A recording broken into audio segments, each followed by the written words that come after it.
ಸ್ನೇಹಿತರೆ ಹಾಗೂ ಎಲ್ಲ ಮತ್ತು ವಿದ್ಯಾರ್ಥಿಗಳಿಗೆ ಆರ್.ಕೆ ಕ್ಲಾಸ್ಗೆ ಸ್ವಾಗತ. ಈ ಒಂದು ತರಗತಿಯಲ್ಲಿ ಎಸ್.ಎಸ್.ಎಲ್.ಸಿಯ ವಿಜ್ಞಾನ ವಿಷಯಕ್ಕೆ ಸಂಬಂಧಿಸಿದಂತೆ 2025 ಮತ್ತು 26ನೇ ಸಾಲಿನ ವಾರ್ಷಿಕ ಪರೀಕ್ಷೆಯ ನೀಲನಕ್ಷೆಯನ್ನು ಆಧರಿಸಿ ವಿದ್ಯುತ್ ಪ್ರವಾಹದ ಕಾಂತೀಯ ಪರಿಣಾಮಗಳು ಅಂದರೆ magnetic effect of electric current ಈ ಘಟಕಕ್ಕೆ ಸಂಬಂಧಿಸಿದಂತೆ ಇಂಪಾರ್ಟೆಂಟ್ ಆಗಿರ್ತಕ್ಕಂಥ ಪ್ರಶ್ನೋತ್ತರಗಳನ್ನ ಚರ್ಚೆ ಮಾಡೋಣ. ಸ್ನೇಹಿತರೆ, ಇದುವರೆಗೆ ತಾವು ನನ್ನ ಚಾನಲ್ಗೆ ಸಬ್ಸ್ಕ್ರೈಬ್ ಆಗದೇ ಇದ್ರೆ ಸಬ್ಸ್ಕ್ರೈಬ್ ಆಗಿ, ಲೈಕ್ ಮಾಡಿ ಫ್ರೆಂಡ್ಸ್ಗೆ ಶೇರ್ ಮಾಡಿ.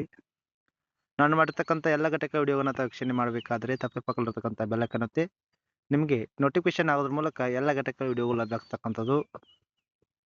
ಈ ವಿಡಿಯೋ ಕನ್ನಡ ಮತ್ತು ಇಂಗ್ಲಿಷ್ ಮಾಧ್ಯಮದಲ್ಲಿ ಓದ್ತಕ್ಕಂಥ ವಿದ್ಯಾರ್ಥಿಗಳಿಗೆ ಉಪಯುಕ್ತ ಆಗಿರ್ತಕ್ಕಂಥದ್ದು. ಈಗ magnetic effect of electric current ಅಂದರೆ ವಿದ್ಯುತ್ ಪ್ರವಾಹದ ಕಾಂತೀಯ ಪರಿಣಾಮಗಳು ಈ ಘಟಕಕ್ಕೆ ಸಂಬಂಧಿಸಿದಂತೆ ಇಂಪಾರ್ಟೆಂಟ್ ಆಗಿರ್ತಕ್ಕಂಥ ಪ್ರಶ್ನೋತ್ತರಗಳು ನೋಡೋಣ. ಈ ಘಟಕಕ್ಕೆ ಸಂಬಂಧಿಸಿದಂತೆ ವಾರ್ಷಿಕ ಪರೀಕ್ಷೆಗೆ ಮೀಸಲಾಗಿರ್ತಕ್ಕಂಥ ಒಟ್ಟು ಅಂಕಗಳು 6 ಅಂಕಗಳು.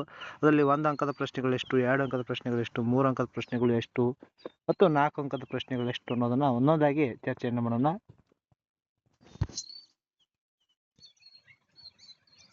Magnetic effect of electric current ವಿದ್ಯುತ್ ಪ್ರವಾಹದ ಕಾಂತೀಯ ಪರಿಣಾಮಗಳು ಈ ಘಟಕಕ್ಕೆ ಸಂಬಂಧಿಸಿದಂತೆ ಒಟ್ಟಾರೆ ಕೇಳ್ತಕ್ಕಂಥ ಪ್ರಶ್ನೆಗಳು 3. ಅದರಲ್ಲಿ 1 ಅಂಕದ ಪ್ರಶ್ನೆ 1, 2 ಅಂಕದ ಪ್ರಶ್ನೆ 1, 3 ಅಂಕದ ಪ್ರಶ್ನೆ 1. ಒಟ್ಟು ಪ್ರಶ್ನೆಗಳು 3 ಆದರೆ ಅಂಕಗಳು 6 ಅಂಕಗಳು ಆಗ್ತದೆ.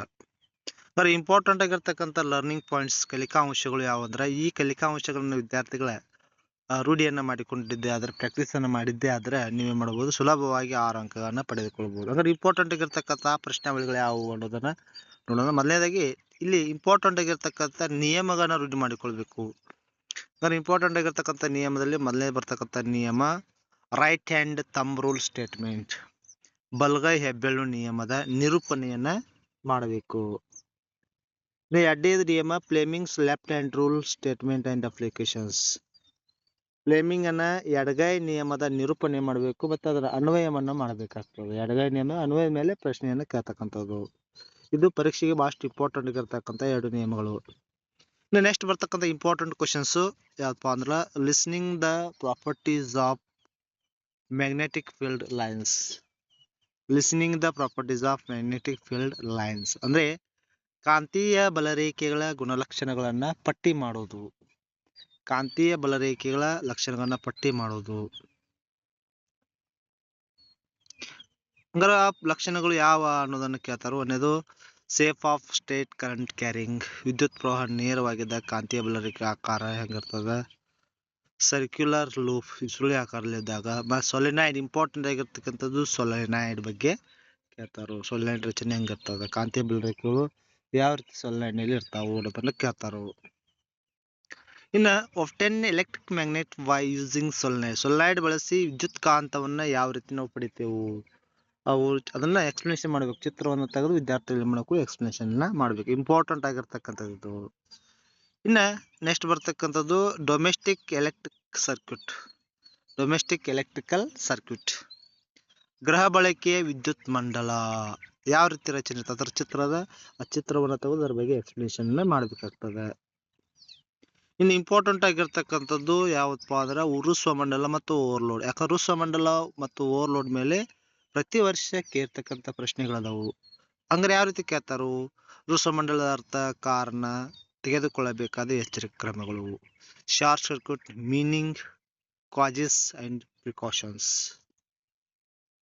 ನೆಕ್ಸ್ಟ್ ಓವರ್ಲೋಡ್ ಅರ್ಥ, ಕಾರಣಗಳು, ತೆಗೆದುಕೊಳ್ಳಬೇಕಾಗಿರ್ತಕ್ಕಂಥ ಎಚ್ಚರಿಕೆಗಳು. ಓವರ್ಲೋಡ್ನ ಅರ್ಥ ಏನು, meaning of overload, ಕಾಜಸ್ of overload, precautions of overload.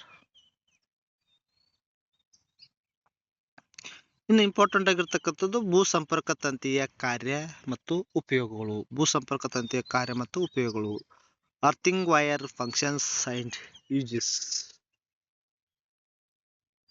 ಇನ್ನು ಫ್ಯೂಸ್ ನಲ್ಲಿ ಬಳಸ್ತಕ್ಕಂಥ ತಂತಿ, ಅದರ ಸ್ವಭಾವ ಮತ್ತು ಫ್ಯೂಸ್ ನ ಕಾರ್ಯ, ಇದು ಇಂಪಾರ್ಟೆಂಟ್ ಆಗಿರ್ತಕ್ಕಂಥದ್ದು. The material used in fuse wires, it property, functioning of fuse.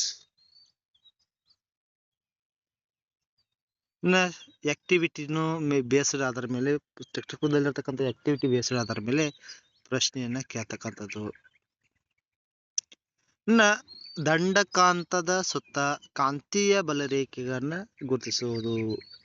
ಒಂದು ದಂಡಕಾಂತ ಸುತ್ತ ಯಾವ ರೀತಿ ಕಾಂತೀಯ ಬಲರೇಖೆ ಇರ್ತಾವು ಅನ್ನೋದನ್ನ ವಿದ್ಯಾರ್ಥಿಗಳು ಸೂಚಿಸಬೇಕು. ಅಂದ್ರೆ ಈ ರೀತಿ ಒಂದು ದಂಡಕಾಂತವನ್ನ ತೆಗೆದುಕೊಂಡು ಅದಕ್ಕೆ ಧ್ರುವಗಳನ್ನು NS ಧ್ರುವಗಳನ್ನ ಗುರುತಿಸಿ ಆಮೇಲೆ ಕಾಂತೀಯ ಬಲರೇಖೆಗಳು ಈ ರೀತಿ ದಕ್ಷಿಣ ಧ್ರುವದಿಂದ ಉತ್ತರ ಕಡೆ ಚಲಿಸ್ತಕ್ಕಂಥದನ್ನ ತೆಗೆದು ವಿದ್ಯಾರ್ಥಿಗಳು ಧ್ರುವಗಳನ್ನ ಗುರುತಿಸಬೇಕು. ಅವ್ರ ಬಾಣದ ಗುರುತಿಂದ ತೋರಿಸಬೇಕಾಗ್ತದೆ. Draw the magnetic lines of forces around a bar magnets. ಇನ್ನ ಈ ಘಟಕದಲ್ಲಿ ಬರ್ತಕ್ಕಂಥ ಇಂಪಾರ್ಟೆಂಟ್ ಆಗಿರ್ತಕ್ಕಂಥ ಡಯಾಗ್ರಾಮ್ಸ್ ಗಳನ್ನ ರೂಢಿ ಮಾಡಿಕೊಳ್ಬೇಕಾಗ್ತದೆ. ಇಂಪಾರ್ಟೆಂಟ್ ಆಗಿರ್ತಕ್ಕಂಥ ಸೊಲ್ಲಾಡಿ ಚಿತ್ರ ಇರಬಹುದು, ಗ್ರಹ ಬಳಕೆ ವಿದ್ಯುತ್ ಮಂಡಲದ ಚಿತ್ರ ಇರಬಹುದು, ಆಮೇಲೆ ವಿದ್ಯುತ್ ಪ್ರವಾಹದಲ್ಲಿ ಬರ್ತಕ್ಕಂಥ ಕೆಲವೊಂದು ಸಂಕೇತಗಳು ಇರಬಹುದು. ಆ ವಿದ್ಯಾರ್ಥಿಗಳು ಅವುಗಳನ್ನೆಲ್ಲ ರೂಢಿ ಮಾಡಿಕೊಳ್ಬೇಕಾಗ್ತದೆ. ಇನ್ನ ನೇರವಾದ ವಾಹಕದಲ್ಲಿ ಪ್ರವಹಿಸುತ್ತಿರುವ ವಿದ್ಯುತ್ನಿಂದ ಉಂಟಾದ ಕಾಂತ ಕ್ಷೇತ್ರ. Magnetic field around a current carrying straight conductors. ಅಂದ್ರೆ ಒಂದು ನೇರವಾದ ತಂತಿಯ ಮೂಲಕ ನಾವು ವಿದ್ಯುತ್ತನ್ನು ಹಾಯಿಸಿದಾಗ ಸುತ್ತ ಯಾವ ರೀತಿ ಕಾಂತ ಕ್ಷೇತ್ರ ಇರ್ತದೆ ಅದರ ಎಕ್ಸ್ಪ್ಲೇಷನ್ ಮಾಡಬೇಕು. ಅದು ಸುಳಿ ಆಕಾರದಲ್ಲಿನೂ ಅದ, ಸುಳಿ ಆಕಾರದಲ್ಲಿ ಮೂಲಕ ಹಾಯಿಸಿದಾಗ ಯಾವ ರೀತಿ ಕಾಂತ ಕ್ಷೇತ್ರ ಇರ್ತದೆ, ನೇರವಾದ ವಾಹಕದ ಮೂಲಕ ವಿದ್ಯುತ್ತನ್ನು ಹಾಯಿಸಿದಾಗ ಯಾವ ರೀತಿ ಇರ್ತದೆ.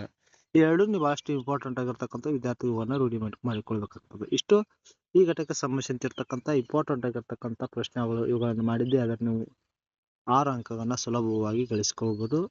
ಇವುಗಳಿಗೆ ಸಂಬಂಧಿಸಿದಂತೆ ವಿದ್ಯಾರ್ಥಿಗಳಿಗೆ ಏನಾದರೂ ಗೊಂದಲ ಇದ್ದರೆ ನನ್ನ ಚಾನಲ್ಗೆ ಶೇರ್ ಮಾಡಿ, ಕಮೆಂಟ್ ಮಾಡಿ ಅಂತ ಹೇಳ್ತಾ ಥ್ಯಾಂಕ್ ಯು ಟು ಆಲ್.